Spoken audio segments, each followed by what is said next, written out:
추정 60분 수도방장 맹봉학입니다. 요즘 새누리당이 악재에서 벗어나지 못하고 있습니다.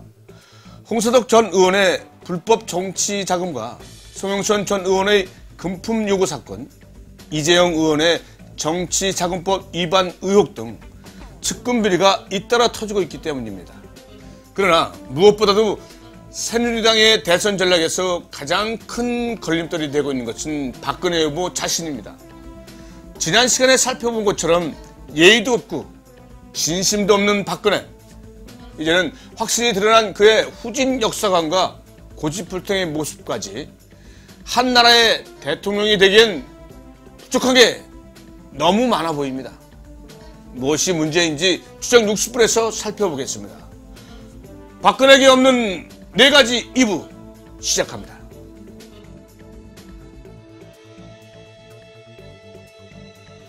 고난, 문재인이 좋아? 안철수가 좋아? 네? 당장님이 갑자기 왜 그러세요? 안철수 원장이 출마 선언까지 했으니까 대선에서 이기려면 문재인 후보랑 단일화를 해야 할 거 아니야? 그래서 후보 단일화 설문하는 거야. 신뢰도 50% 수준에 표본 오차 플러스 마이너스 10%짜리. 자, 얼른 대답해봐. 누굴 고르겠어? 문? 안? 박이요. 아니고요. 저는 사실 완전히 지지하는 사람이 없어요. 최악을 피하기 위해 차악을 고르긴 해야 되는데 그것보다 저는 후보 단일화가 잘 이루어질까가 걱정이 되는데요. 안철수 원장 출마 선언할 때 보니까 후보 단일화에 대해서 애매하게 말을 하더라고요. 단일화의 전제 조건으로 정치권의 진정한 변화와 혁신, 그리고 국민의 동의를 거론하면서 현 시점에서는 단일화 논의가 부적절하다고 하니까 박원순, 안철수식의 감동적인 단일화를 기대했던 국민들 입장에서는 어리둥절하게 된 거죠. 하긴 문재인 쪽에서도 단일화에 연연하지 않겠다는 입장이니 걱정이 될 수밖에. 박근혜는 셀프 빅리스를 잡수시면서 스스로 박정희식 역사관에 갇혀 있는데 야권 후보들은 독자 노선을 고집하고 있으니 이유한 이런 87년 대선 때도 전두환이 후계자로 내세운 구인 출신 노태우가 어부지로 당선됐었잖아. 6월 항쟁의 성과를 물거품으로 만든 게 양김 후보 단일화 실패였는데 이번 대선에도 그런 일이 벌어지게 해서는 안 되지. 어떻게 하면 후보 단일화를 할 수 있을까요? 별거 있나. 국민 여론으로 밀어붙여야지. 단일화 안 하면 박근혜가 될 게 뻔한데 그럼 또다시 5년을 새누리당 치에서 살라고? 국민을 위한다고 정치에 나섰으면 국민의 뜻에 따라서 단일화해라. 그래야 국민도 살고 당신들도 산다. 자기 욕심 부리면 공멸이다. 이렇게 압박해야지. 아니 제 위에 뭉천대라고 그래? 안 그래? 부모님하고 친구들한테도 그렇게 얘기해야겠네요. 다들 힘이 빠져있거든요. 벌써 대선에 진 것처럼요. 그래. 단일화는 꼭 이뤄내야지. 그런데 오늘 얘기할 건 따로 있었잖아. 박근혜에게 없는 4가지 중 2가지는 예의 그리고 진심이었지?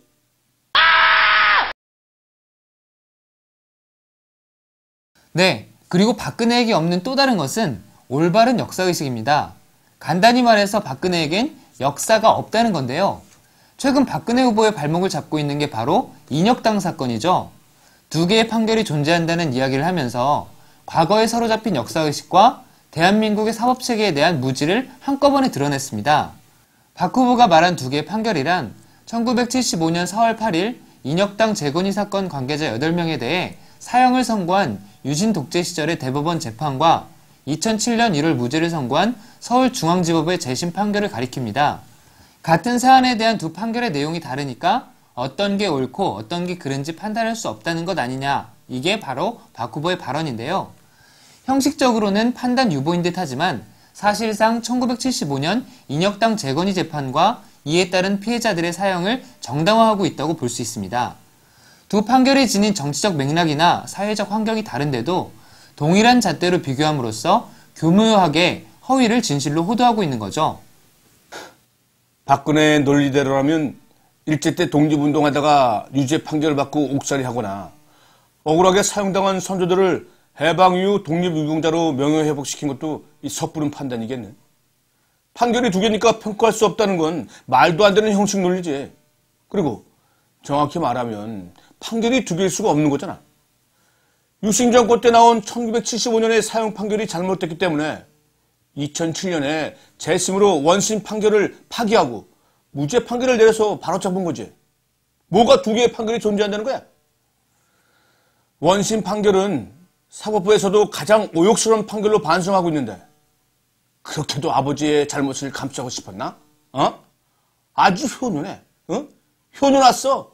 자식으로서 부모의 잘못을 감싸주는 것이라면 간단히 넘길 수도 있을 텐데 박근혜의 발언과 행동을 종합해보면 그렇게 간단한 문제가 아닌 것 같습니다.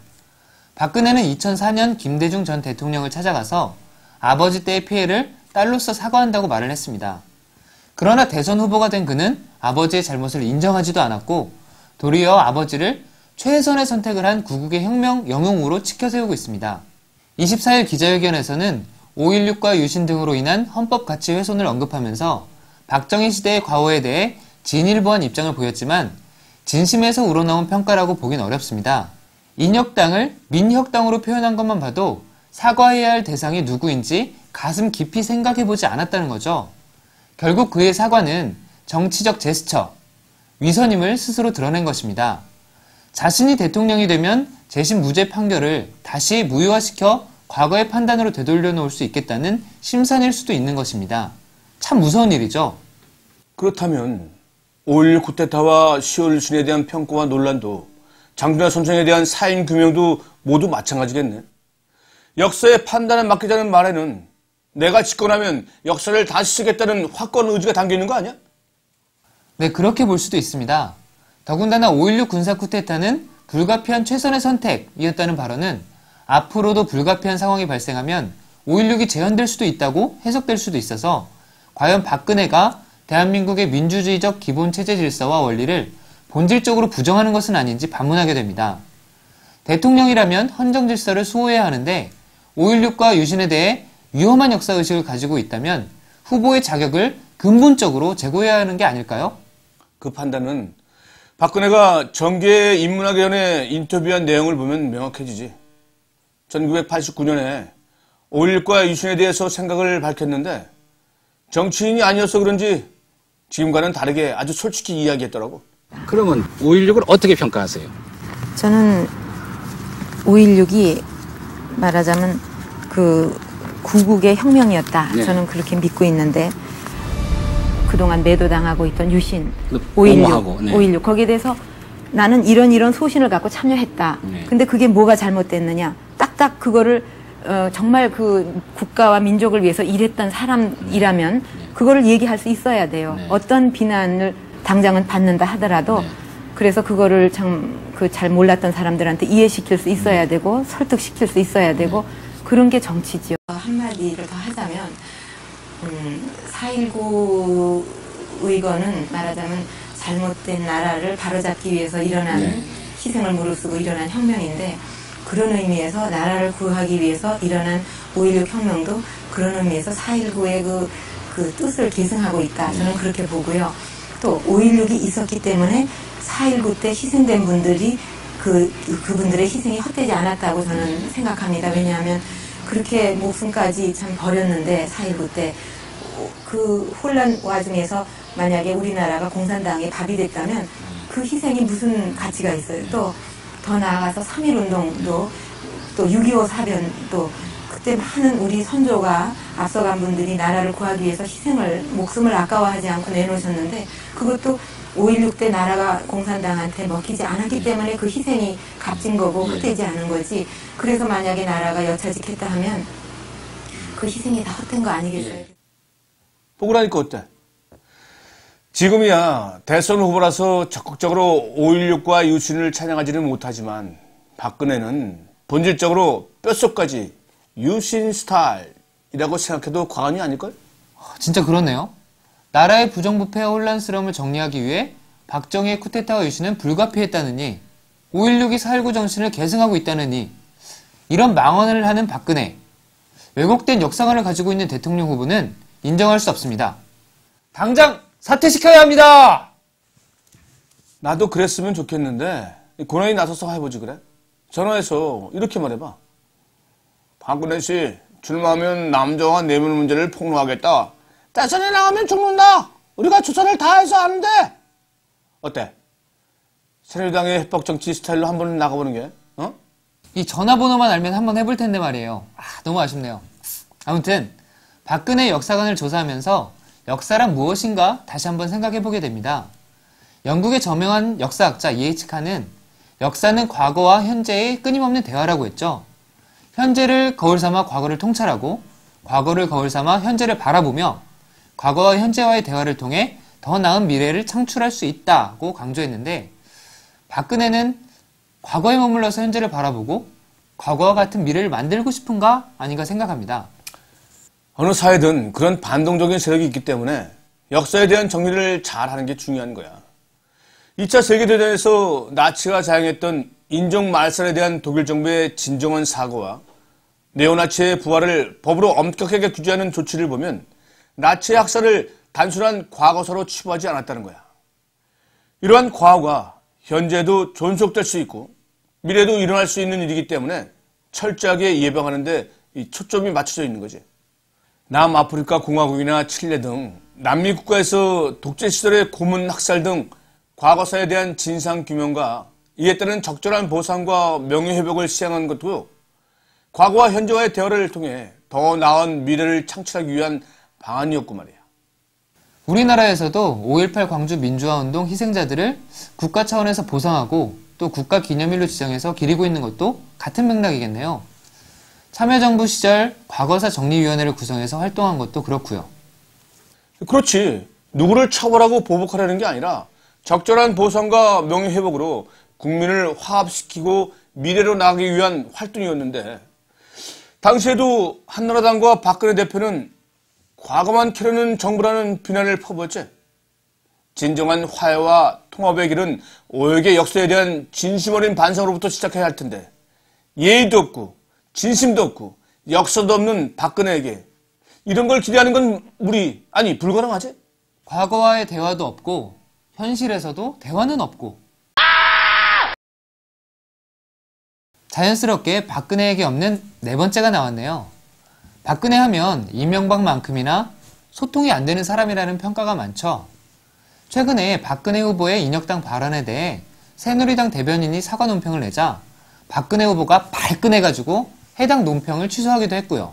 이번 기자회견에서도 자기 할 말만 하고 기자들의 질문도 받지 않은 채 쏙 빠져나갔죠. 박정희 시대의 제왕적 권위주의를 몸에 밴 분이니 소통 대신 명령을 즐기실 것 같아요. 맞아. 이번 사건을 두고 새누리당 내에서도 우려의 목소리가 높더라고. 한 수도권 의원은 5.16을 최선의 선택으로 생각하니 이렇게 독단적으로 당을 운영하는 것 아니냐고 문제 제기를 하는데, 이런 당내 의견조차 박근혜가 진지하게 들을지 의문이야. 남경필 의원도 14일 의원총회에서 박근혜 후보의 입만 바라보는 당의 잘못된 의사결정 구조를 지적하더라고요. 당과 후보 사이에도 대화 소통이 안 되고 있다는 것인데요. 친박계 한 의원은 경선 캠프 운영 과정에서 핵심 측근이라는 사람들이 박 후보의 의견에 반대 의견을 낸 적이 있다는 얘기를 들어보지 못했다고 할 정도니까 국민과의 소통은 어림도 없겠죠? 소통이 뭐야. 이 완전 고집불통일걸?